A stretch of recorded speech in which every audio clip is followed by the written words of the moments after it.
Hey everyone, this is Ricky from Ricky and Sylvia doing DDP yoga, and I just wanted to give you our week 1 status update. We have finally finished week 1, and we went through some changes, some good, some bad, but I mean we did the best we could and we made it our own. That was the key.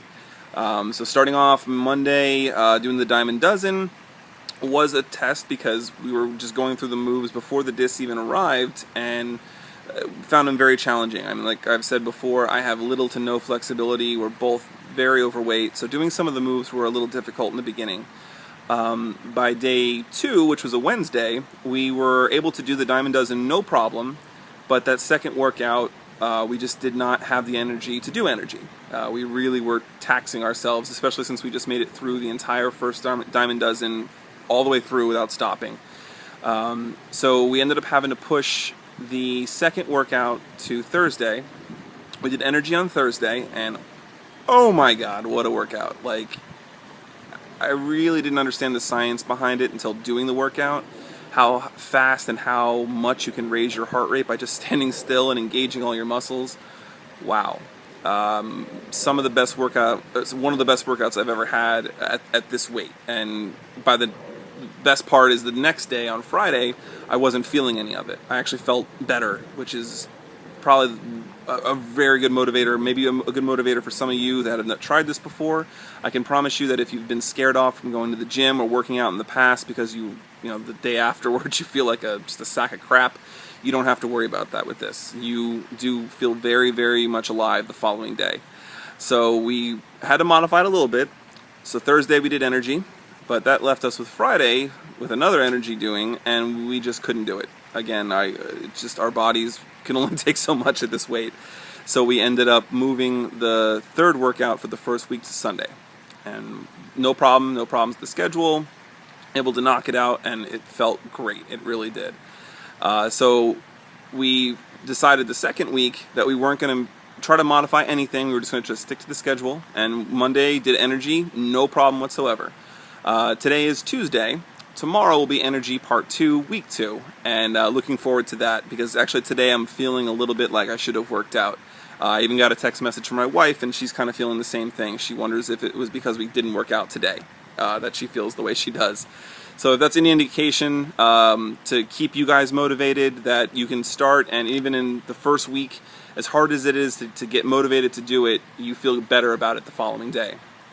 Now, on the food side of it, which is the other half of this new lifestyle change, we've tried as much as we can to do phase 1. And if you don't know what I'm talking about, the DDP guide has 3 phases for food.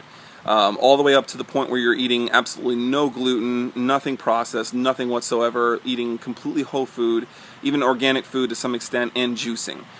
We might get to that one day. Right now, we're doing like a modified version of phase 1.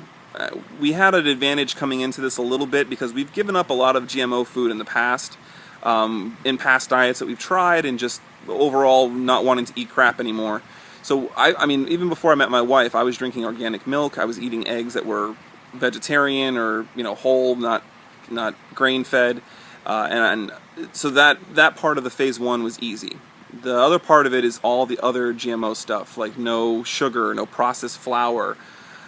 That's going to be the hardest part for us because I'm a boy from New York. I love my pizza. I love my bowl of cereal in the morning. I know that I can get gluten-free cereal, which is something I'm going to look into, but right now just the money's not there. So we're doing what we can. We've gotten rid of a lot of things. I've stopped all soft drinks altogether. I'm just drinking nothing but tea, coffee, water is pretty much my main source of liquids. A little bit of juice here and there. We do drink some Simply Orange and stuff. This stuff is awesome. So we're doing what we can with that, but again, it comes down to making it your own, doing what you can with it within your means. I know that everybody can't just go into their pantry and chuck everything into the trash. That's not reality for a lot of us. A lot of us, we buy that food because it's really all we can afford. My only advice to that would be to look at local like farmers markets. We have this place called Freshfield Farms not too far away from where we live. It's not a farm, it's an actual store, but it's owned in the same universe as Whole Foods. It's not as expensive as Whole Foods, which is awesome, but they only deal with just meats and produce. So we go there for all our chicken. Oh, sorry. something biting me down here on the bench. All of our chicken, all of our produce, all vegetables, fruits, everything is bought there, and it's just as much, if not a little bit less than Publix in some regard. I mean, I bought 2 pints of blueberries that were organic for $5. 2 pints, $5, not at Whole Foods. So it is possible to live GMO free and not break your bank. I'm a living testament to that. We've been doing it for a little while. We used to go to Whole Foods all the time when times were good. I have a 1-year-old and my wife is stay-at-home, so things aren't as good. So we try to shop at Whole Foods when we can. But Freshfield Farms is a great way to substitute. Farmers markets on the weekends, you find some really good stuff. Just, again, make it your own, do what you can, and if you can't get rid of everything in your pantry, don't freak out about it. Just start to minimize it as much as possible. Now, I wanted to talk to you a little bit about some of the things that we've experienced with past diets as opposed to what we're doing now. I have tried almost everything that I can think of under the sun to lose weight in the past. When I was at my heaviest in high school, I started taking Stacker 2. And I forgot what the component of it is that was deemed illegal or something, but when they took out that component, that really helped the weight loss, and it just became, I guess you'd say, like sugar pills almost. I stopped doing any kind of diet pills from that point on. I did Atkins for about a year or 2. I lost a lot of weight, gained it immediately right back when I started eating bread again. What we've found and what works best for us is what works best for us. You know you better than anybody else. You know your habits, you know what you're capable of, you know what your limits are. I would be lying to you if I said that I would never go to McDonald's ever again. It's just not possible. I know that eventually I will probably have a cheeseburger or a French fry sometime in my life from McDonald's. But it's about making healthier, smarter choices when you can. So when those moments happen, don't buy an extra value meal. Don't buy 4 or 5 different cheeseburgers. Just get a cheeseburger, a small fry, and don't get the soda.